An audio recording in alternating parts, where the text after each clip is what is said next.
दो लोग जब प्यार में होते हैं ना, तो एक दूसरे में इतना घुल मिल जाते हैं कि उन दोनों में कुछ भी मेरा या तुम्हारा नहीं बचता।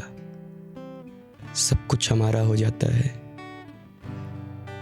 उसकी तकलीफ़ों को मैं अपनी तकलीफ़ समझता था और उससे भी ज़्यादा परेशान होता था, और मेरी खुशियों में वो कुछ इस कदर खुश होती थी कि मानो किसी छोटे बच्चे को उसके मनपसंद का खिलौना मिल गया हो। यही तो है ना प्यार। प्यार और है क्या? दो लोगों का कुछ इस तरह से मिल जाना कि उन दोनों के बीच शून्यता की दीवार के अलावा और कुछ भी ना बचे, कुछ भी नहीं।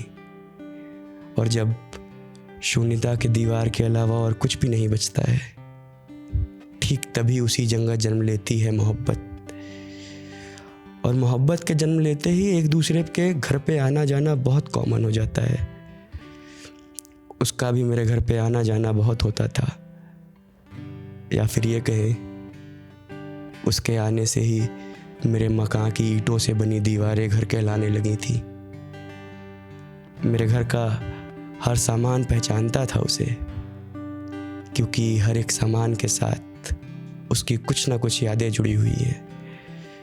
और अब जब वो मेरे साथ नहीं है तो मुझसे भी उदास रहते हैं मेरे घर के साजो सामान, और मायूसी में डूबे हुए दिन और रात मुझे कोसते रहते हैं कि ऐसा क्या कर दिया तूने कि अब वो तेरे साथ नहीं है। तो आओ, तुमको अपने घर के अरमान बताता हूँ। हर सामान क्या बोलता है वो दास्तान सुनाता हूँ। मेरे घर का शीशा तुम्हारे इंतज़ार में है कि कब तुम उसमें अपनी सूरत देखकर उसकी चमक बढ़ाओगी। अलमारी भी करती है इंतज़ार तुम्हारा कि उसको कब मौका मिले कि वो तुम्हारे कपड़ों को अपने अंदर संभाल पाए। कमरे के कोने में रखी हुई एक टेबल जिस पे कुछ किताबें हैं, अब वो भी तुमको बेइंतहा चाहने लगी है। और उस टेबल के ठीक सामने रखी हुई कुर्सी ये सोचती है कि अब और कितना इंतज़ार करना होगा।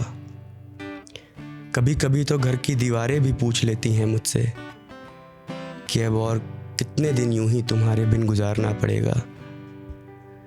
स्टोर रूम में रखा हुआ वो पुराना सा फ्रेम दिन और रात बस यही सोचता रहता है कि कब उसमें तुम्हारी एक तस्वीर सजे और उस बेमोल से फ्रेम की कीमत अनमोल हो जाए।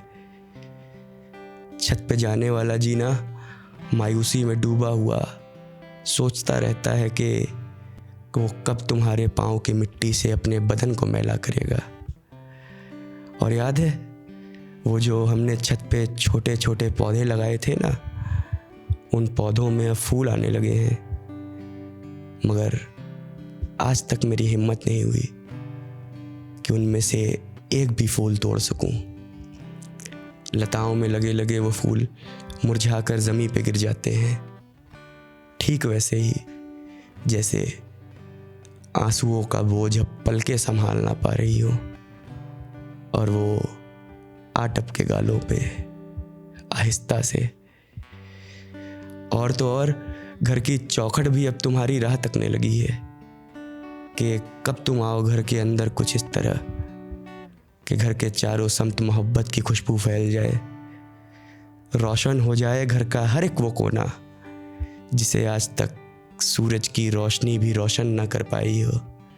अरे शर्माने लगे तुमसे घर की हर प्यारी चीज़ और सोचे कि ये हमसे भी हंसी इस घर में कौन बला आ गई है। घर के तमाम सामानों के साथ साथ शायद मैं भी तुम्हारा इंतज़ार करता हूँ। जाना, मैं भी तुमसे बहुत प्यार करता हूँ, बहुत प्यार करता हूँ।